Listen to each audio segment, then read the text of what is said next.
Saudi আরবের কাছে F-35 স্টিলথ যুদ্ধ বিমান বিক্রি করবে। মার্কিন প্রেসিডেন্ট ডোনাল্ড ট্রাম্প এই ঘোষণা দিয়েছেন। সৌদি যুবরাজ মোহাম্মদ বিন সালমানের হোয়াইট হাউসে আলোচনার একদিন আগে এই ঘোষণা এলো। রুশ আগ্রাসন বন্ধের কূটনৈতিক প্রচেষ্টার অংশ হিসেবে বুধবার তুরস্কে যাবেন ইউক্রেনের প্রেসিডেন্ট ভলোদিমির জেলেনস্কি। এ সফরে জেলেনস্কির প্রধান লক্ষ্য মার্কিনদের পুনরায় শান্তি প্রচেষ্টায় যুক্ত করা। তাইওয়ান সম্পর্কে জাপানের প্রধানমন্ত্রী সানায়ে তাকাইচির মন্তব্যের কারণে তাইওয়ান এবং জাপানের মধ্যে কূটনৈতিক বিরোধ চলছে। এমন পরিস্থিতিতে চীনে বসবাসকারী নিজ দেশের নাগরিকদের সতর্ক করছে জাপান।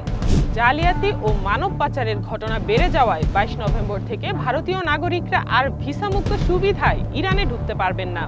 পর্যটন বৃদ্ধির লক্ষ্যে ইরান 2024 সালের ভারতীয় নাগরিকদের জন্য এই সুবিধা চালু করেছিল। সুদানের আল শাফির থেকে পালানো 10,000-এর বেশি মানুষের খোঁজ নেই বলে জানিয়েছে জাতিসংঘ। সেখানে নির্বিচারে সহিংসতার সাথে বাড়ছে নিখোঁজের সংখ্যা।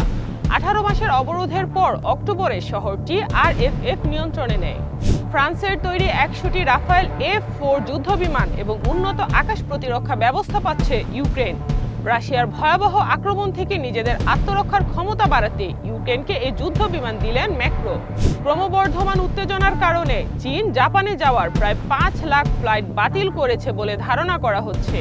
ভিসা প্রক্রিয়া স্থগিত এবং সাংস্কৃতিক বিনিময় কার্যক্রম বন্ধ হওয়ার মধ্যেই এই ফ্লাইট বাতিলের ঘটনা ঘটেছে। গাজা যুদ্ধের পর থেকে গত 2 বছরে ইসরায়েলি কারাগারে অন্তত 98 ফিলিস্তিনি মারা গেছেন। সোমবার এমন তথ্য জানিয়েছে ইসরায়েলি মানবাধিকার সংগঠন physician for human rights Israel. মিয়ানমারের রাখাইন রাজ্যে 17টি টাউনশিপের মধ্যে 14টি এখন আরাকান আর্মির নিয়ন্ত্রণে। তবে এবার কিয়াকফিউতেও বড় ধরনের হামলার মুখে পড়েছে জান্তা বাহিনী। এ হামলায় অন্তত 30 সেনা নিহত হয়েছে।